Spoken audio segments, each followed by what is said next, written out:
Welcome everyone this morning. The North Carolina Business Committee for Education and the North Carolina Virtual Public School are proud to host the North Carolina Career Connections Speaker Series.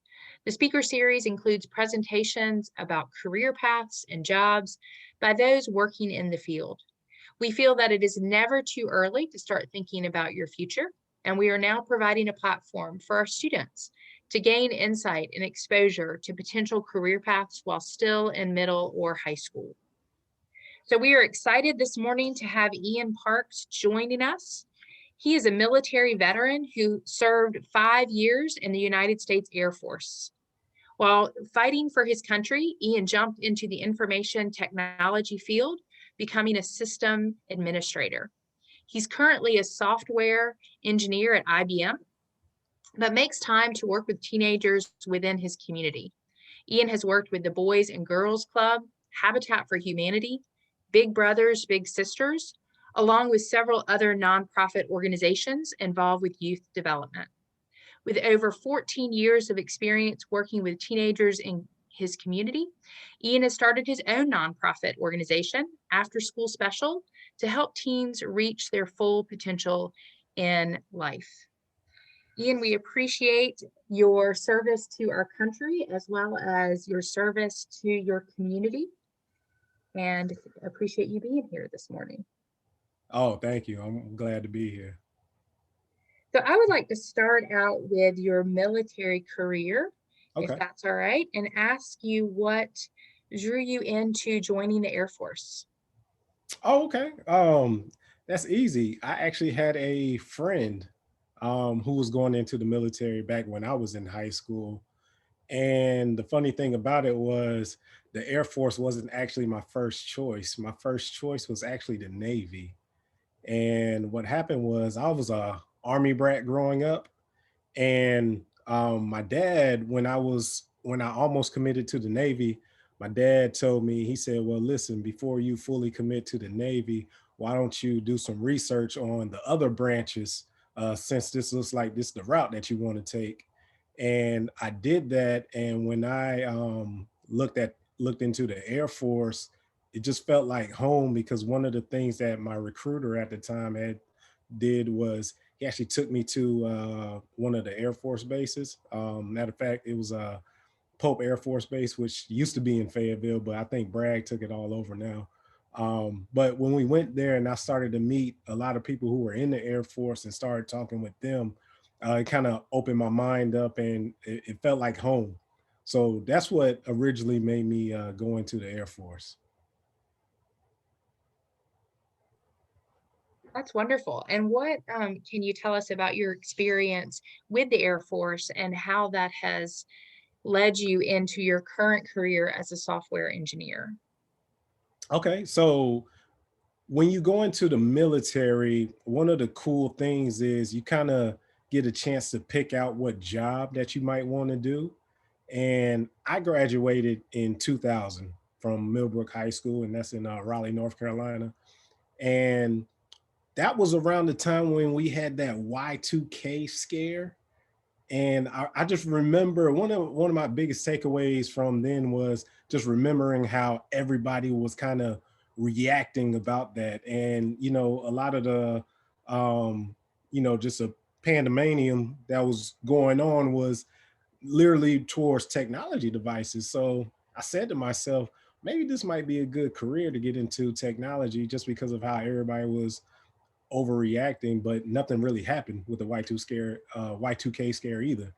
So I ended up going into the technology field in the Air Force.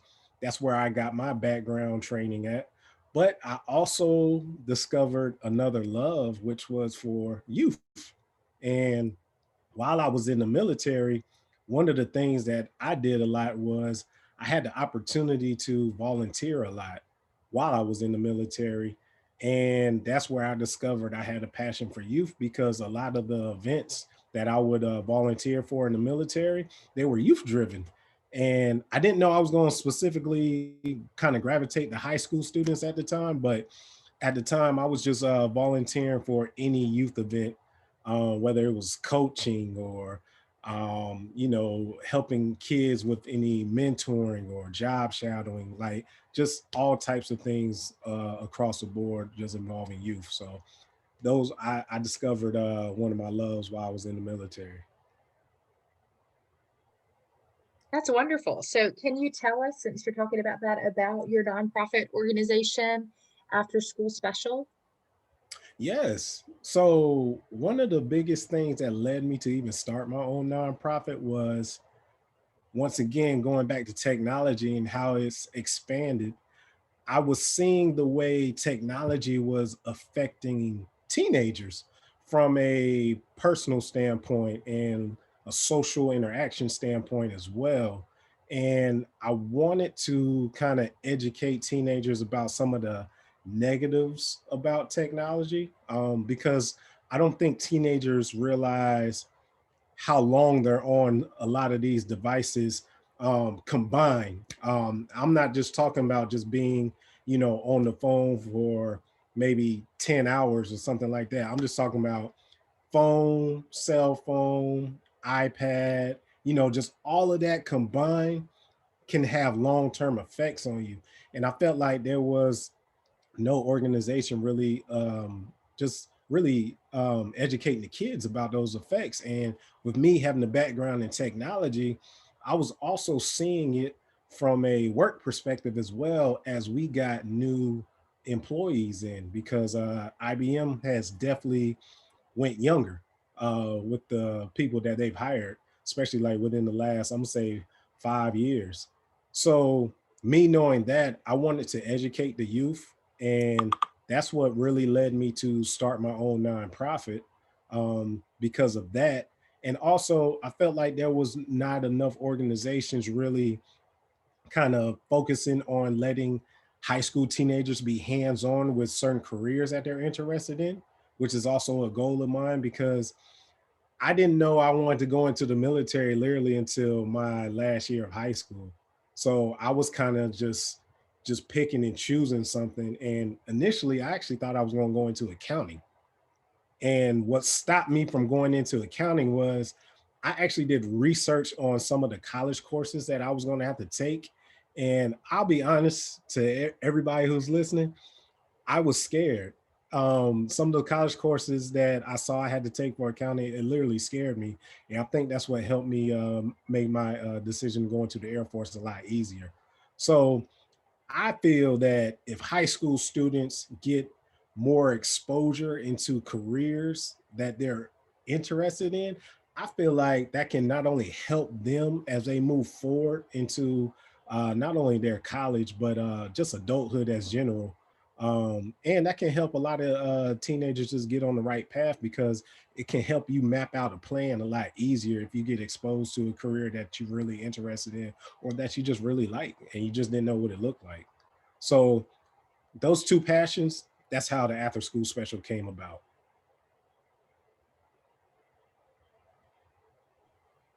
Wow, that's a lot that you help teens with the your nonprofit.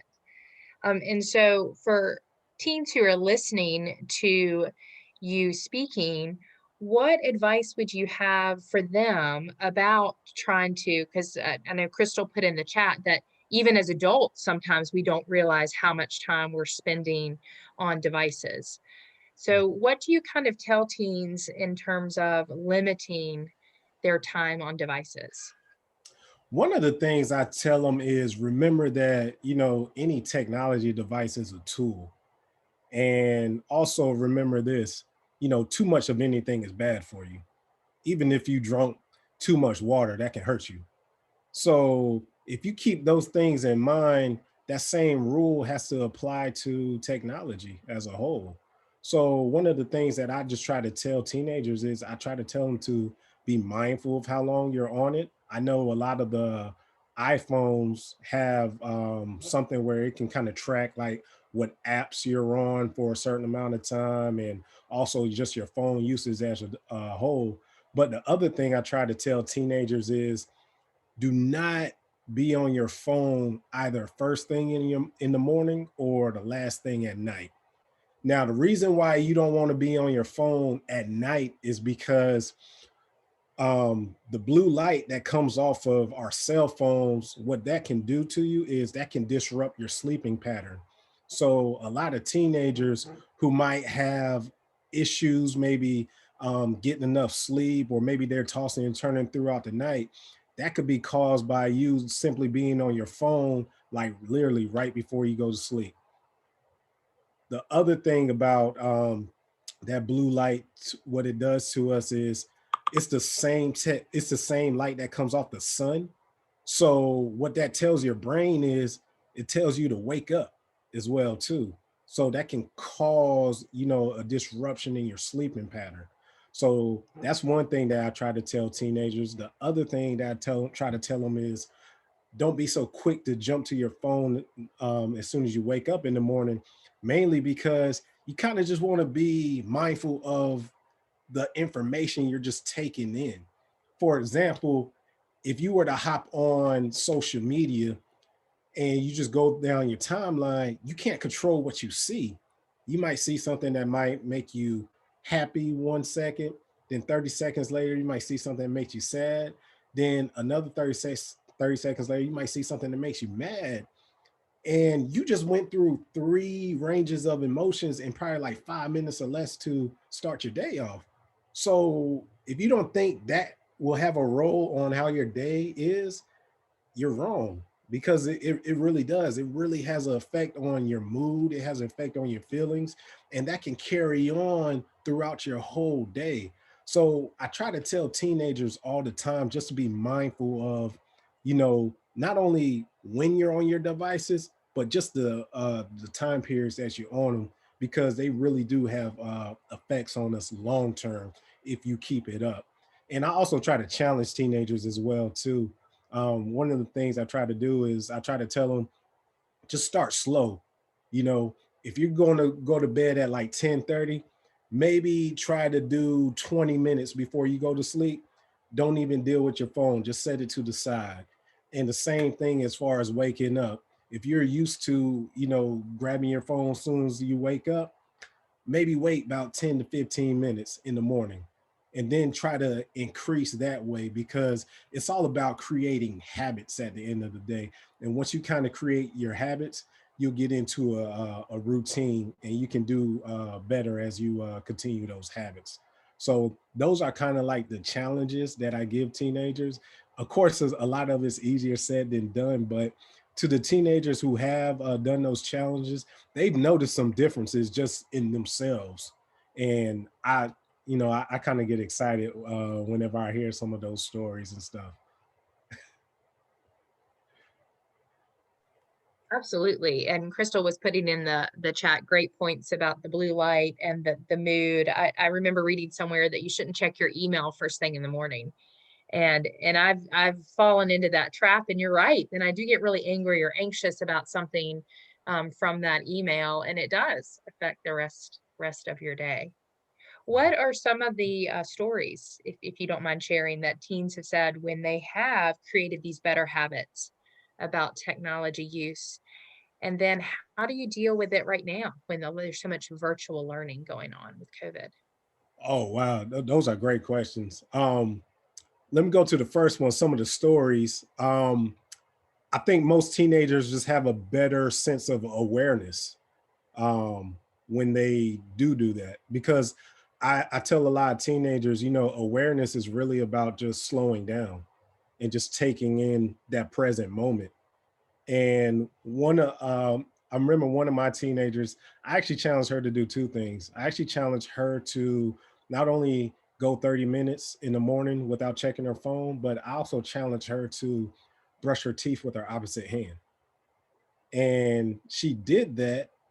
And she said she just noticed like a huge like sense of accomplishment when it kind of became like a routine for her. And one of the cool things about that, I don't even want to say experiment, but that challenge was, I told her, you're learning, you're trying to train yourself to do something that you're not used to. And the more and more you do it, that's going to help you as far as like any challenge that comes in front of you. Because if you can teach yourself to brush your teeth with your opposite hand, then what can't you do?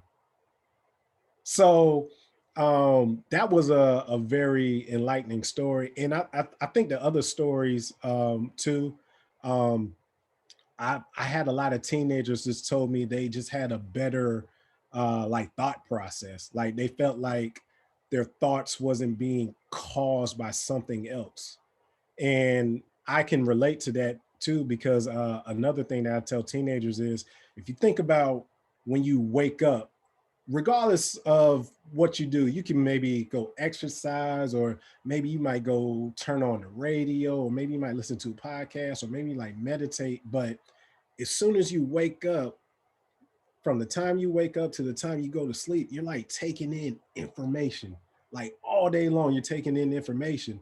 So one of the things I ask teenagers is, how does your body or your mind know what information to take in and store, and what information that it kind of just filters? And a lot of times your body really doesn't, because you're like taking in so many things from literally sun up to sun down that you don't know what's going to stick or not. So one of the things that I try to tell teenagers is try to be intentional on the things that you want to kind of just keep in your memory, especially if it's like a favorite subject, or even if you're reading like a book. Like try to really be intentional and keep that time for yourself when you're dedicating that time to, whether it's that class or whether it's that book. And also just engaging as well too. I try to challenge a lot of the teenagers just to try to engage, because you just never know what you might get out of that session with it being virtually. But from a personal standpoint, I do know a lot of the teenagers are tired of it from a personal standpoint. Yeah, the COVID fatigue and the virtual fatigue. Hmm. Yeah, I can say as a teacher, yeah, we're tired of it as well. So the other thing that you mentioned, and I'd love to hear more about your personal journey as well, is helping teens to find that path for their career. And you talked about them doing that research. So you talked about you kind of looking at maybe going into accounting and how you research what classes you would have to take.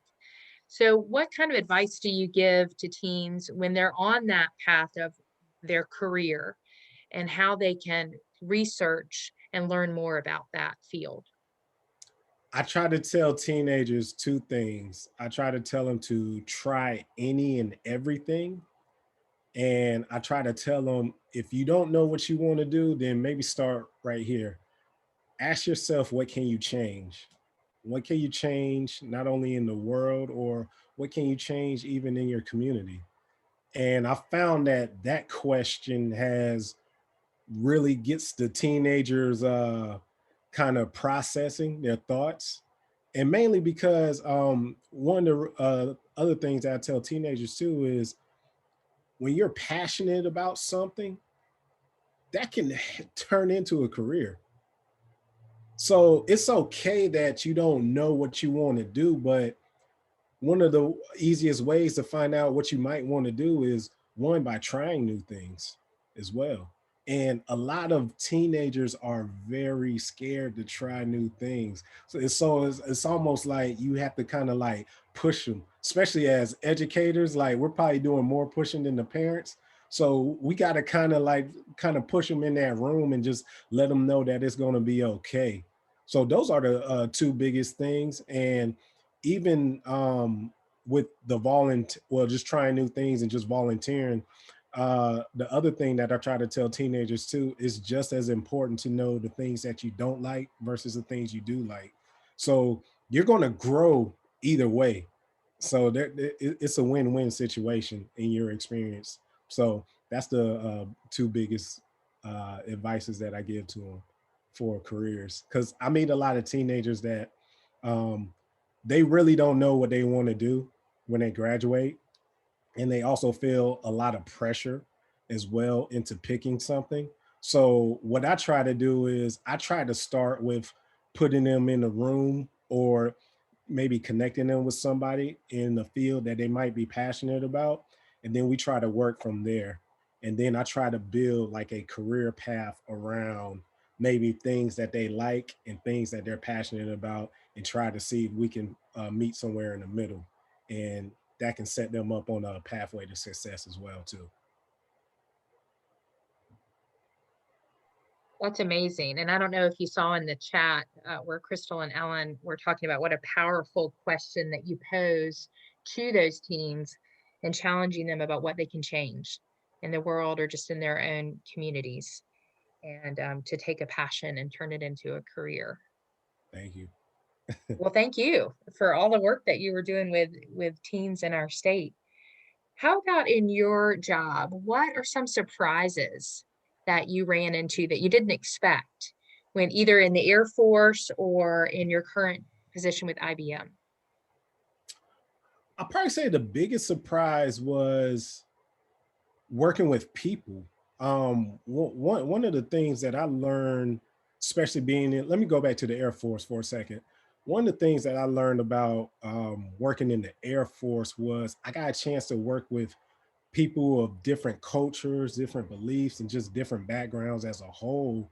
And I think one of the biggest lessons that it taught me was we're all people at the end of the day, and we all go through, things. We all have our ups and downs in life. And sometimes you might need to step away, or sometimes you might need somebody just to talk to you for a second, or you might need somebody just to smile in your face, or just say good morning or hello.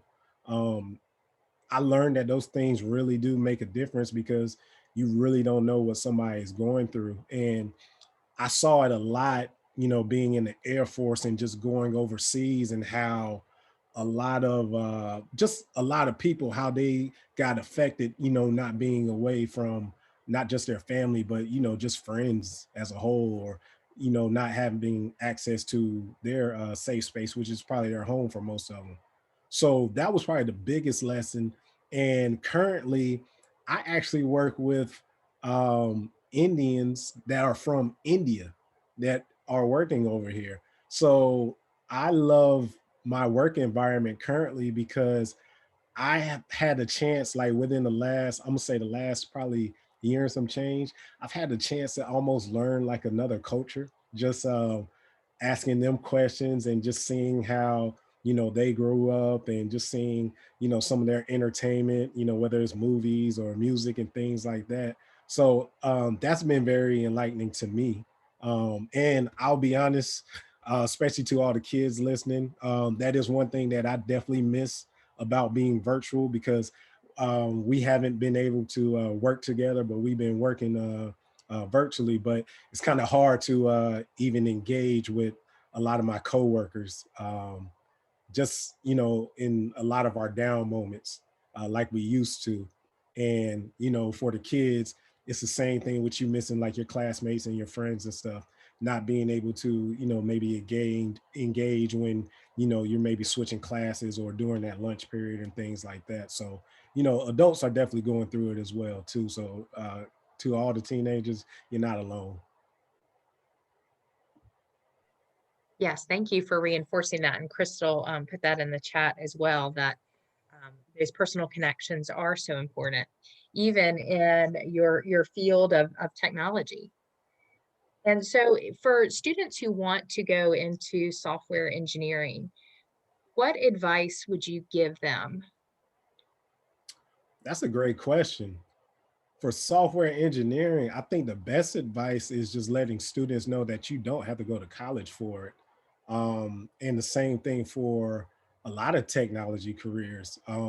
You really don't need a college degree, unless I would say if you can get into one of the top schools for certain technology degrees, definitely don't pass up that opportunity. But for the most part, there's so many lanes in the tech world that you really don't need a college degree for it. And for software engineering, even that right there kind of has like a lot of lanes for it. And you can literally learn a lot of stuff from watching YouTube videos, or just going to certain platforms. I know Udemy is a platform. There's a lot of people putting out free content because they want not only teenagers, but they just want people in that tech space that want to learn. And I would say two hot fields that are in the technology field too right now is coding and security. And those two fields are always going to be needed. And let me tell you why. For coding, if you just think about how our world always changes, for coding, there's no system that's perfect. So if you think about coders, one of the things that they're trying to do is they're trying to improve the current system that's in place. So that's one of the reasons why coding is always going to be needed. And I also tell this to teenagers too about security. One of the cool things about security is you get new information every day. So if you think about some of the, government facilities or even some of the banks or even some schools, we all have to protect that information. So that's why having somebody in IT security is always going to be important because we have to protect that information over a long period of time. So those two jobs are probably the hottest jobs right now in the tech field that I'm always trying to keep teams just informed about those two fields. Wow, that's really exciting. And I was thinking too, when you were talking about security, on the other side, you always have those people who are trying to break through that security and always have to sort of be one step ahead of them. So you kind of, I'm sorry, go ahead. No, no, I was just saying that's so true. So you kind of already touched on this, but what other misconceptions about your job role, again, either in the Air Force or as a software engineer with IBM, that people might have when they hear your job title? I think you're right. I think the biggest misconception is just the path that you have to take to get into it. With my current role, what I do is I support a lot of IBM's client servers, and IBM is a big global brand. And this is the first brand that I thought about. So let's just take Marriott, for example, right?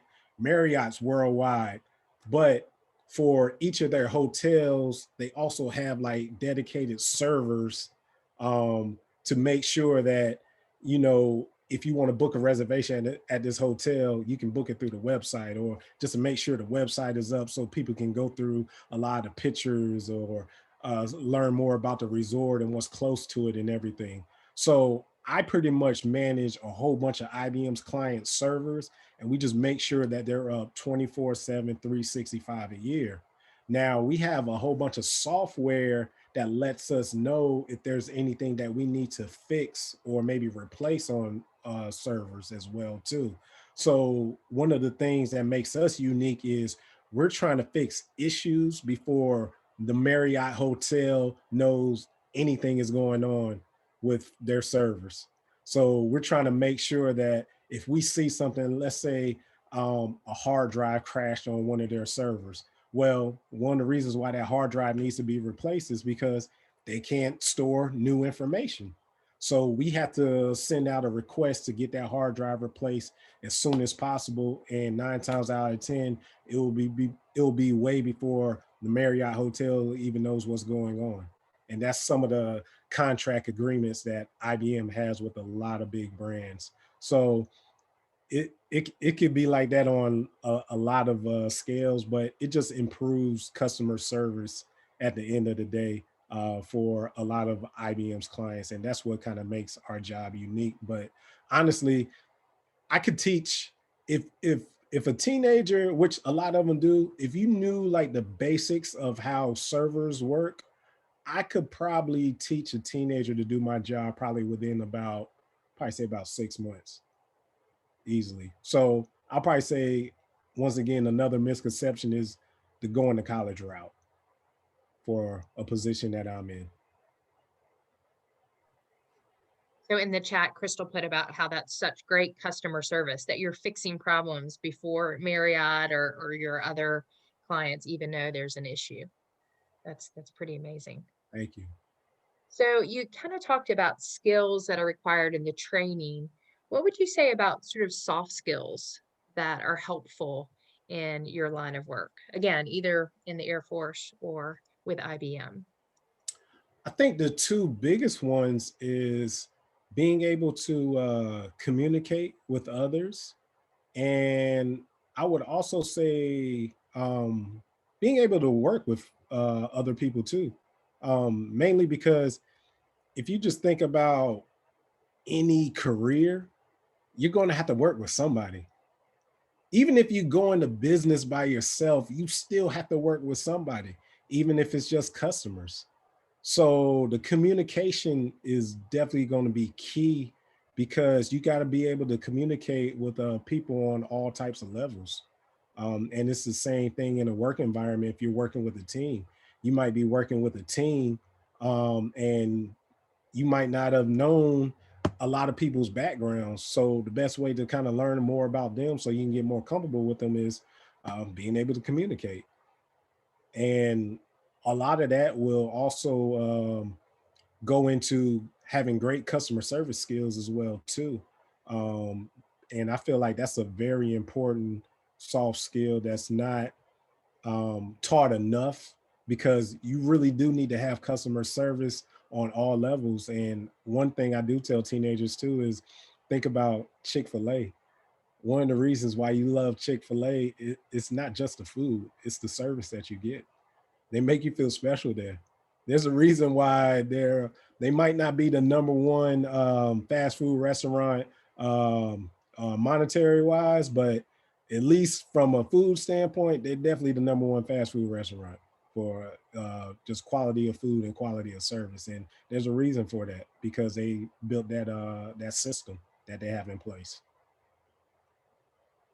Yeah, the my pleasure Yeah. when they respond to things. Uh, Yeah. um, that's a great point. So when we're thinking about, yeah, and Crystal and Ellen are putting how much they love Chick-fil-A and how others are trying to replicate that level of service in their restaurants. Yeah, that's so true. So always good to be the model that others want to follow. So Hey, as Catherine, this is yes, Ellen. I was just wondering if I can add something to that about the Chick-fil-A. We, the NC Virtual staff, had the pleasure, and this is pre-pandemic, when we were face to face in Raleigh. I guess it would have been over a year ago. Liz Colbert was able to bring in a Chick-fil-A manager and one of his staff members. And so they shared with us about the, their experience of the customer service. And that truly was impactful on our own staff and thinking about how can NC Virtual learn from Chick-fil-A and what we do with customer service. Because of course, what we have in customer service is not only students, but parents and schools. And, how can we be that? And so I think that's a great example that you bring to this conversation. So I appreciate, y'all mentioning it and you bringing that up. I will add that Crystal's customer service has definitely been amazing, especially with her communication leading up to this. So thank you, Crystal.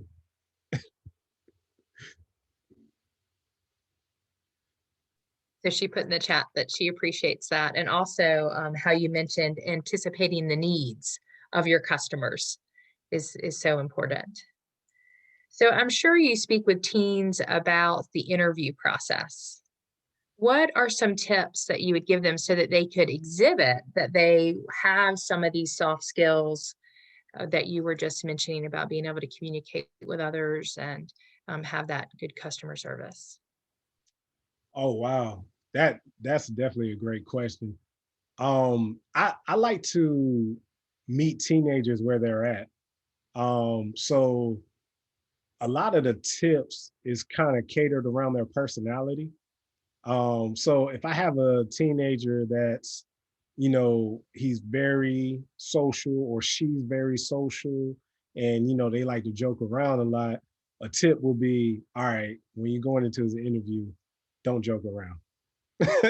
You gotta be serious. You gotta let, whoever the person is that's interviewing you, you have to come across as you're very serious that you really want this position because it's going to help you in the long run. Or let's just say I have a teenager who's shy and not used to talking, which I think more kids can relate to that versus being social because of technology. But if I do have teenagers that are like that, I'll tell them, I'll say, okay, so you're going to have to show your personality a lot more so the interviewer can see who you really are. Because if you're just answering the question and not really giving them anything, that's not really inviting for an interview. And two other key things is also handshakes and also eye contact as well too. I try to tell teenagers, because of, and I tell them all the time, it's not your fault. This is just a negative about technology, but because of technology, you guys are so used to easily being distracted by a lot of things and you don't make enough eye contact like you should. So I try to tell them to basically, when you go into the interview, make sure you are really engaged and really have your eye contact on whoever's interviewing, whether it's a group of people or whether it's one person, because that is going to be so important to let the people that are interviewing you know that you really care about what they're saying and the questions that they're asking you. And this is a key tip that I don't mind giving you guys. I tell this to teenagers all the time. Whenever you're preparing for an interview, to visualize the process. Because if you take time to visualize the process, it can help you prepare for your interview ahead of time. And I even tell teenagers to do that, even if they're playing sports, or maybe if they're going to do a presentation with a project as well too, or maybe even a big speech, to visualize the process as well. Just take time. I'll tell them, maybe if it's maybe a week before the interview, I'll tell them, do it every morning as soon as you wake up. Just take 5 to 10 minutes, visualize yourself going through the process. Think about maybe what questions that interviewer is probably going to ask you, whether it's related to your resume or maybe whether it's related to you. And I think that's the best advice that I always give a lot of teenagers, is that visualization process. And that was some $1 million advice for you guys. Yeah, that's amazing. I'm sorry, I interrupted you. No, I was done. And Ellen put in the chat, what are your thoughts on the old-fashioned thank you note after the interview?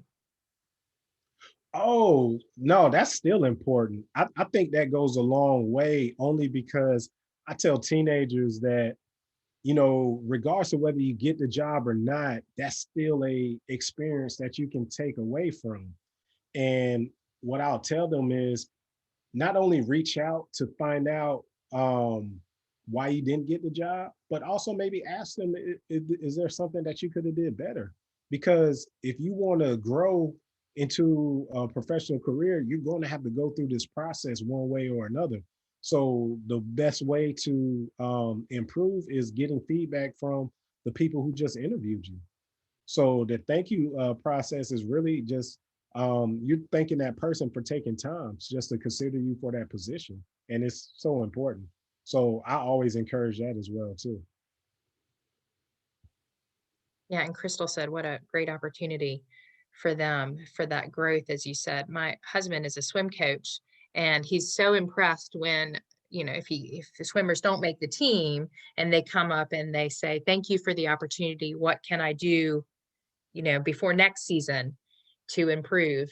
And typically those are the ones that make it that next season, because they take that advice and do what they need to do. Yes, I agree. I love it. So that kind of leads me to my next question about networking opportunities, and what networking opportunities you have utilized in either, again, the Air Force or with IBM, and how students can look out and seek out those opportunities. I love networking. I actually do a workshop with teenagers on networking as well too. So the subject about networking, I'm not even going to talk about my professional career or my Air Force career. I'm going to talk about it from my nonprofit standpoint. I don't think I would be where I'm at today with my nonprofit without networking. And the beauty of networking is just not only the opportunity about meeting new people, but you just never know who's going to be willing to help you along the way. Um, and also you just don't know who the next person may know as well too. I tell teenagers all the time about my networking journey that that's one of those skills that you're not really taught, but you need it in almost every aspect of life. And I also tell teenagers, especially when I'm meeting like a new group of teens, that I wouldn't be here without networking. Like you guys would not see my face. I wouldn't be in front of you right now if I didn't network. So it's so important, and I love the subject of networking because I'm a people person, and I don't know where I got this from. I don't know if I got it from my mom or dad or maybe somebody from my past generation, but I'm just one of those people that I love hearing other people's story. So especially in the business world as well too, because if you think about just all brands, whether they're big or small, everybody has a story attached to the brand. So I love hearing small businesses story, whether it's behind the name or behind how they got started. And one thing that I've learned through networking is literally everybody has a story. It's just all about how do you communicate your story.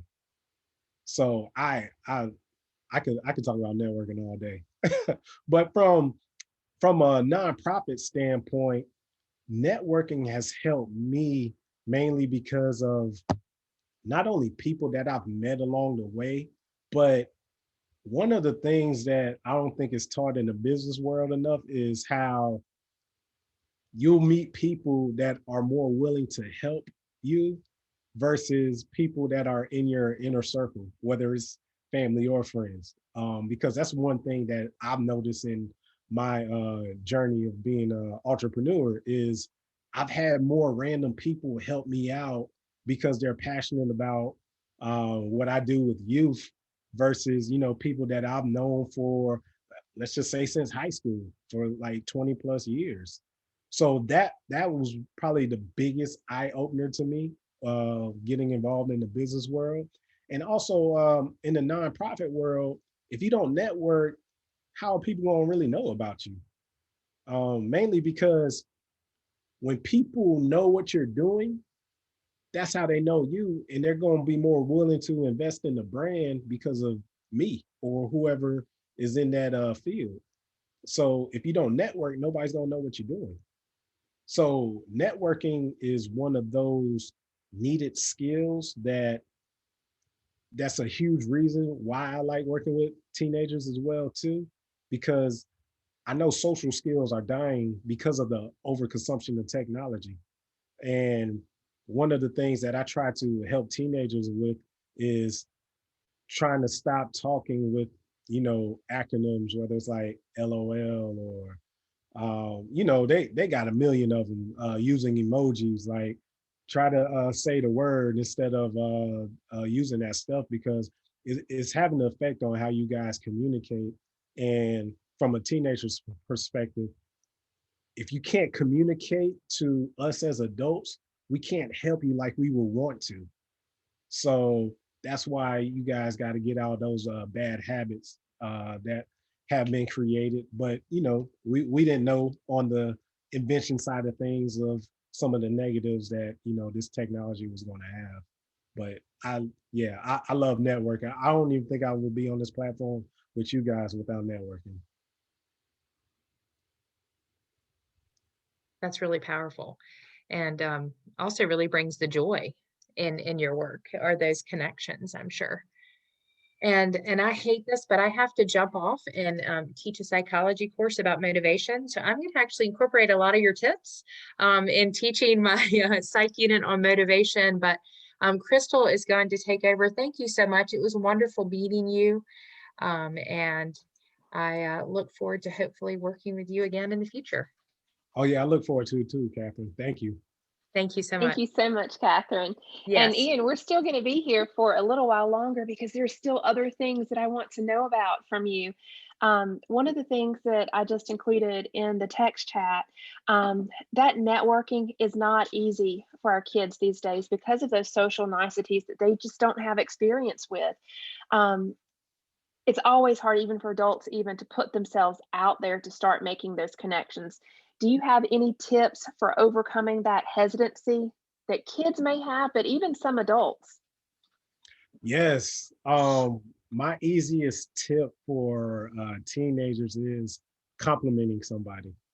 Um, I tell teens all the time, if you're in a room with adults that you don't know and you have the opportunity to network, this is how you can start to maybe open up that window with some of these adults. I said, find something to compliment them on, whether it's, maybe it's their hair, or even if it's, shoes or a shirt. Just try to find something to compliment them on, but also have a follow-up question with that compliment as well too, because that can one, that will be inviting for the adult to want to just learn more about the teenager who's complimenting them. But two, it lets everybody's guard down as well too, and that's a real cool and unique way to engage with not only adults but just people in general, just by complimenting them on anything. So that's like my $1 million tip for teenagers, just to engage in networking. Find something that you can compliment somebody on, and that's how you start out the conversation, and then start telling that person about who you are and what you're trying to do. I think that's worth at least $1 million. And that's something I'd like for people to apply, not just in professional networking situations, but everyday life, because we could all use a compliment to get our day started. Thank you for that. Um, can you tell us a little bit more, in our last little bit of time that we have, what a day looks like for you? We've talked about some generalities about information technology, in that area, but from day to day, what does it look like for you? Okay, that's a great question. Um, so I like to start my day out with working out. So one of the things I'll do first thing in the morning is I'll wake up and I'll oh well, actually, even before I go work out, I'll make sure I drink some water, because it's very important to hydrate as soon as you wake up from taking whether you just going to sleep or even just taking a nap. It's very important to hydrate yourself. So I'll drink some water, then I'll go work out. And one of the other things that I'll do too after I work out is I'll also meditate as well. I always try to take 5 to 10 minutes of just meditating before I start my day. And then that's when I'll get my day started. And a normal day for me, if I'm not working at IBM, is I'll definitely check my email and check my calendar as well too, just to see what I got going on for the day. And then I'll just try to prioritize things that I need to be done, or things that need to be done for the day. And I also make sure, especially since we're doing a lot of things virtual as well, also make sure I try to take breaks as well too. I try to make sure that if I'm going to be, let's say, in my email, just sending out emails for like 2 hours, I'm gonna make sure that within that 2 hours, I probably take a quick 5 minute break, at least twice every hour, because it's just so important just to kind of walk away from what you're doing and then just literally come back to it, just to kind of get that mental break as well. So I'll do that, and then maybe I'll probably have to make some phone calls as well. And even though I hate it, I just know it's something that needs to be done. I always have to hop on social media, just to check the latest and greatest, not only from peers of mine that are in the nonprofit world, but even some of the kids and stuff that I follow on social media, just to check in with them and make sure they're in a good space. So I have to incorporate social media throughout the day. But I'll probably say a total, if I were to guess, I'm probably on social media maybe a total of maybe 20 minutes a day, if that. Only because it feels like another job to me. Another thing that I'll do is I'll make sure I eat healthy snacks as well too. I'm actually vegan. I don't try to promote any kids to do that unless they want to learn more about it. But eating healthy throughout the day definitely keeps me energized throughout the day as well, and it makes it easier for me to kind of focus on things that I need to get done. And on a normal day, if I don't have any more maybe meetings or Zoom calls or anything like that, I would probably finish my day probably around about 5. I say between 5 and 6, and then I tend to wind down. And I'm a big sports guy, definitely big into football, baseball, and basketball. So if there's no sports on, maybe I'll try to read a book or try to do some research on any stats or anything that might be trending.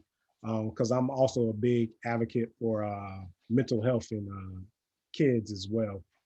So I try to do a lot of research around that, because I also know how a lot of mental health issues is being caused by the overconsumption of technology as well too. So always trying to, just want to inform my teenagers that I work with, and also teenagers that I speak with, just on the latest and greatest that I can.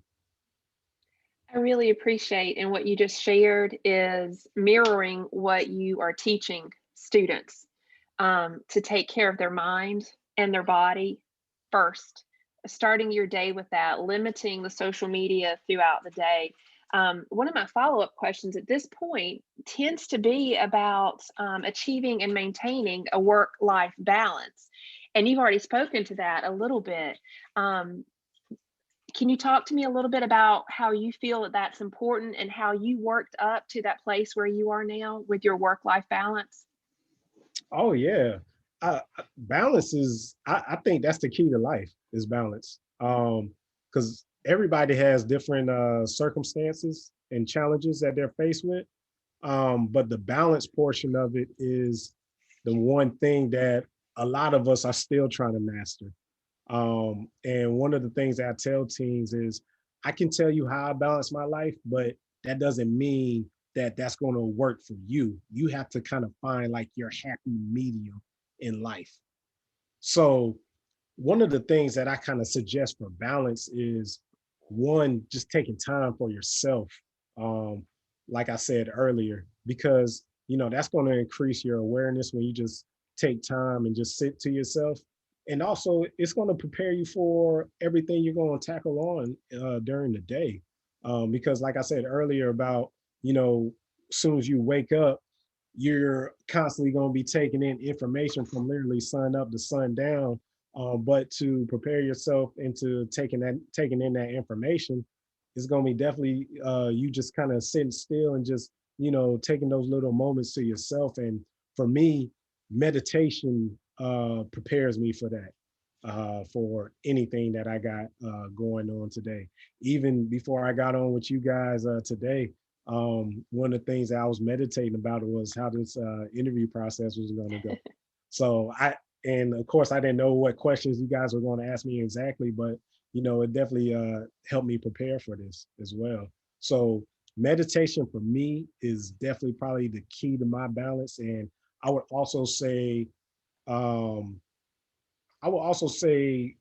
getting enough sleep too is a key as well, because I actually wake up probably first thing in the morning. I wake up around anytime around maybe 4:30 to about 5:15, and I get up and I'll work out first thing in the morning.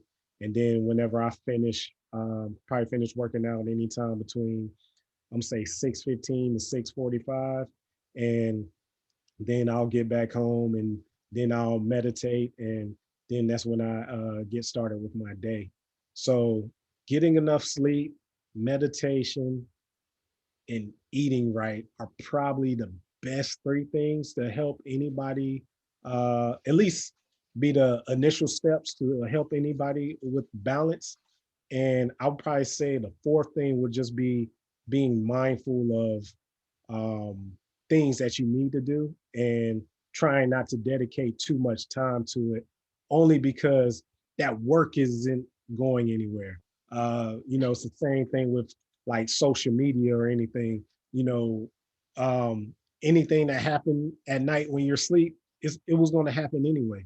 So you don't have to be so fast to, jump to it and see what all happened because you're going to eventually catch up to it anyway if it was important enough.